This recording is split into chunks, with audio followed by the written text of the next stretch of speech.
Boom! It's over 50, so what? And I'm Carol.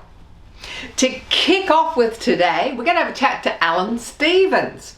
He's an international profiling and communication specialist, and he uses multiple techniques, including face reading, to help us communicate better with everyone in our lives. Workmates, partners, children, grandchildren. After the break, join us in the 5-minute fitness segment. Now I'm wondering, are you one of these people that have been watching the show for weeks and you haven't joined in yet? Well, today is the day. Jump up and join in with us. Let's have some fun together. To finish off with, we meet some passionate crafters who believe you don't need any artistic ability to start making your own creations.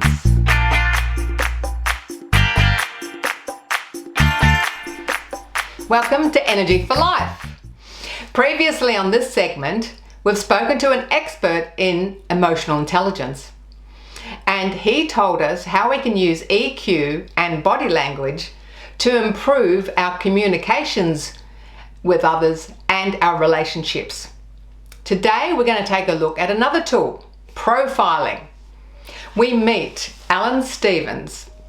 He's an international profiling and communications specialist.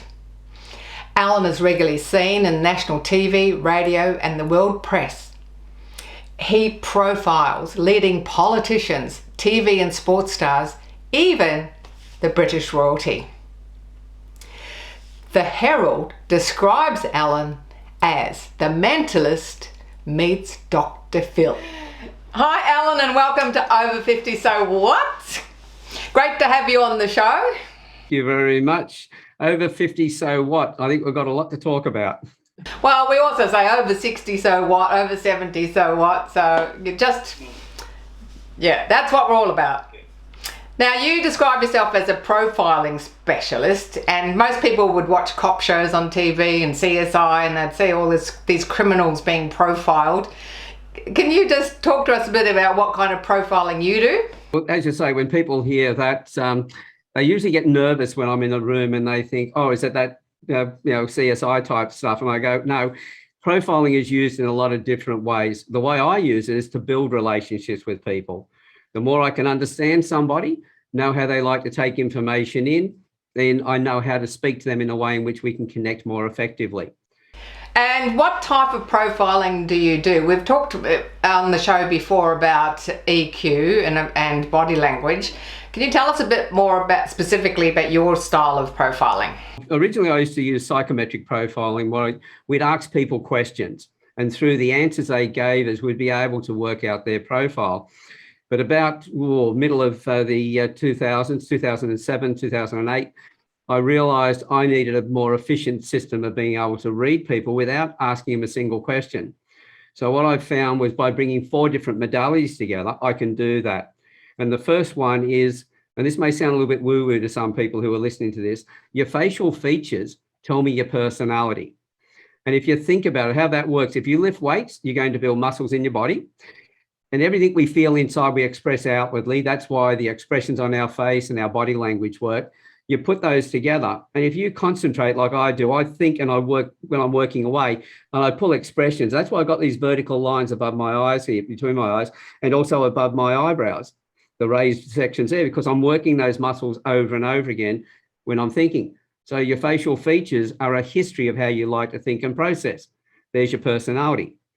Then when I'm talking to you, I now know where I am on the world scale and where you are, so I know how to change the way I like to be spoken to match the way that you need to be spoken to.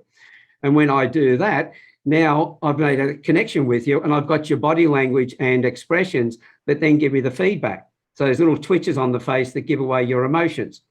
And so when I put all that together, I know your personality, change the way you need to be spoken to, the way I like to be spoken to match the way you want to be spoken to.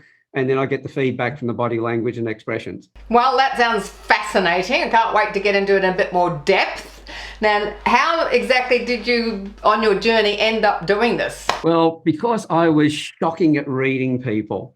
We've known each other for quite a while, number of years. And before that, you know that I've had a couple of marriages, I've had a lot of relationships, I'd had business partners who emptied the bank out. So I was pathetic when it came down to reading people, very poor at it.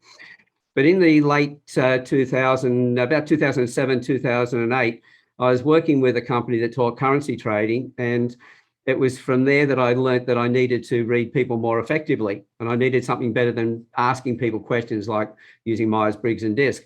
And so with that, I then went searching, and I found the people who worked with the facial features and facial expressions. So in my case, it was at the age of 23, being put in charge of men who were older than me. That was my first instance into needing to read people. And then in my late 30s, my first wife left, and I had 3 boys to raise on my own.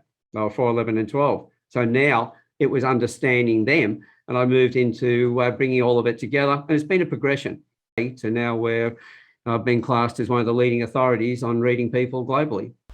Yes, I did mention that in your introduction about the mentalist meets Dr. Phil. Now, you've alluded to some of the benefits of profiling because we've got people watching the show. Some are working full-time, some are working part-time, some are doing community work, volunteer work. Others are fully retired, not doing anything. So we've got a variety of viewers watching over 50.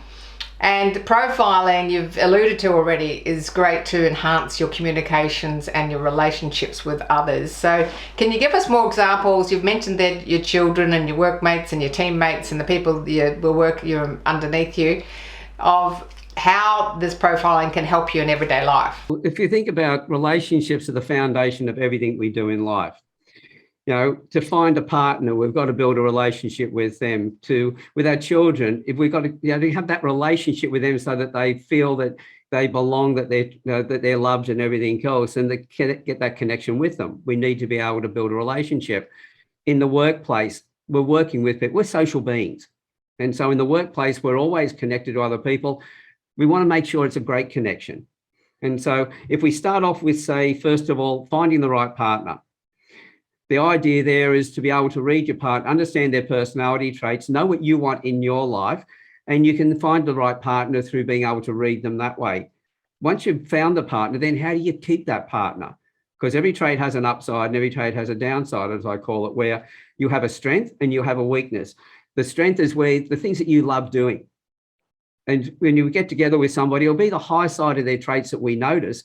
And that's when we fall into lust and the relationship starts. But over a period of time, we get used to that excitement and it becomes no longer as exciting as it was before. Now we notice the other side of the traits. The person hasn't changed. We think they've changed, but our perception of them has changed. So if we know how to speak to them about how to talk to the downside of their traits and understand that, we can bring the excitement back into the relationship.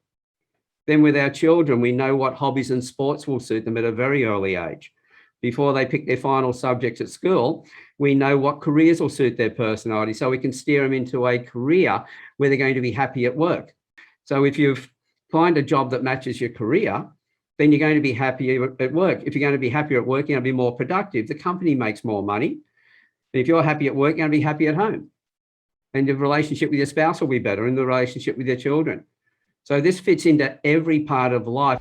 And I understand that you do help people with specific relationships, like you mentioned before, working with a child, working with a partner, and a lot of our viewers may have grandchildren. So you can actually provide some insight into that relationship and that communication between the two different profiles. Is that right? It's where the profile really works, because in young Jack's situation, his mother sent me his photographs. I profiled those photographs. And while I've got the person on screen, the parent, and especially if there's 2 parents, I'll profile both of them and tell them how each of them need to change differently in the way that they speak, so they're talking the same way to the child.